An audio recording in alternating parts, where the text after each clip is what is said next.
आणि आता बातमी आहे ऑफिसमध्ये काम करणाऱ्या प्रत्येकासाठी महत्त्वाची। कॉर्पोरेटमध्ये काम करणारा प्रत्येक जण त्याच्या ऑफिसच्या कामांच्या तासानंतर सुद्धा ऑफिसमधून येणाऱ्या फोनमुळे हैराण झालेला असतो। वर्क फ्रॉम होम कल्चरमुळे तर कामाच्या तासांचा काही हिशेबच राहिला नसल्याची तक्रार अनेकांची आहे। ऑफिसचं काम घरी आल्यामुळे अनेकांच्या मनावरती प्रचंड ताण येतो।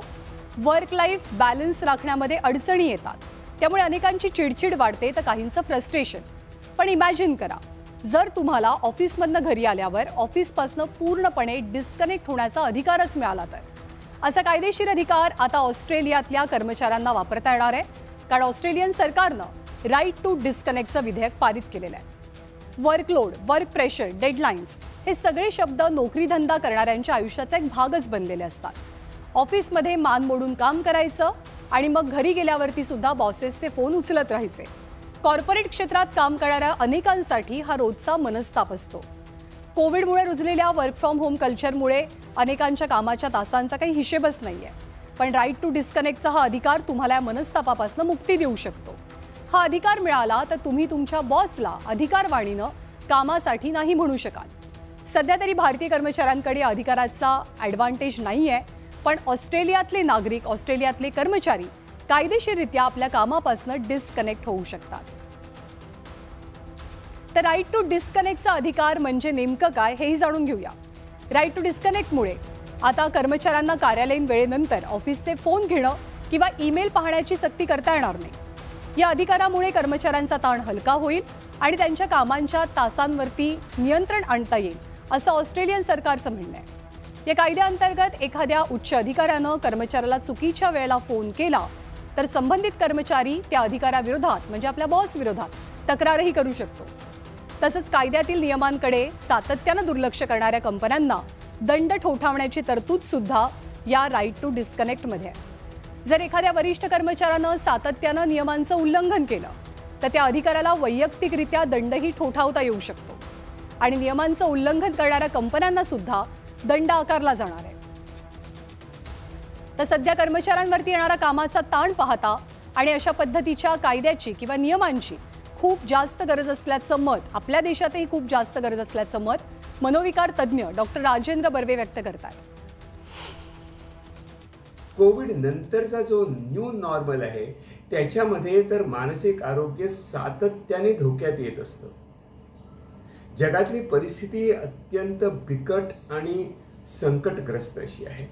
अशा वेळेला आपण काम करत असताना स्वतःच्या आरोग्याकडे लक्ष देणं, कुटुंबाकडे लक्ष देणं, प्रेमाचे नातेसंबंध जपणं ही महत्त्वाची गोष्ट झालेली आहे। आपल्याला जर टिकायचं असेल तर आपलं आरोग्य आधी टिकवावं लागतं आणि याचे आपल्याला परिणाम दिसून येत आहेत। अत्यंत तरुण माणसामध्ये हृदयविकारासारखे रोग आढळून येतात आणि देशातल्या जवळजवळ 40% लोकांना मानसिक उदासीनतेचा त्रास होतो आहे। तर ऑस्ट्रेलियामध्ये नुकताच हा कायदा लागू झाल्यामुळे त्याची नव्यानं चर्चा होते आहे, पण जगातल्या काही देशांमध्ये अशा पद्धतीचे कायदे आधीपासूनच पाहायला मिळतात। 2017 साली फ्रान्समध्ये हा कायदा लागू करण्यात आलेला होता।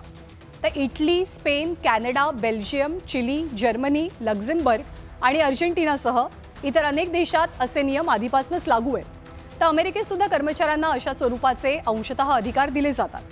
तर नेदरलँड, स्वीडन आणि नॉर्वेसारख्या देशांमध्ये सुद्धा मालक आणि कर्मचारी स्वतःच कामाचे तास संपल्यानंतर एकमेकांशी संपर्क साधत नाहीत। या देशांमधली कार्यसंस्कृतीच अशी असल्यामुळे तिथे कायदा आणण्याची गरजच भासलेली नाहीये।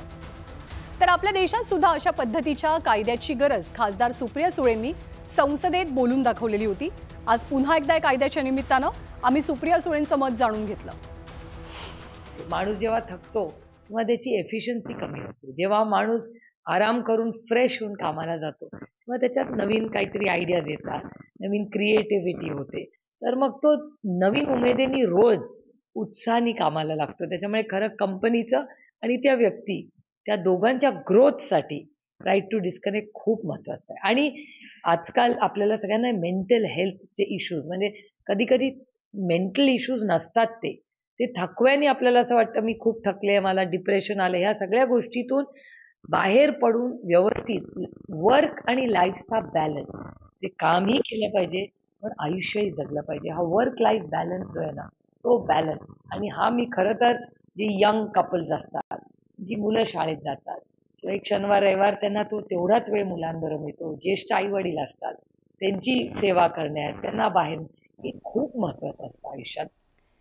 तर सध्याच्या धकाधकीच्या आयुष्यामध्ये वर्क लाईफ बॅलन्स हा सर्वात कळीचा मुद्दा बनलाय. जगात सर्वाधिक वेळ काम करणाऱ्या देशांच्या यादीमध्ये आपल्या भारताचा नंबर 7वा लागतो. आपल्या देशातला कोणताही कर्मचारी दर आठवड्याला सरासरी 35 ते 48 तास काम करतो. देशाचं IT हब मानलं जाणाऱ्या बंगलोरमध्ये एखादा कर्मचारी हा वर्षभरातला 2000 तास फक्त ऑफिसचं काम करण्यातच खर्ची घालतो.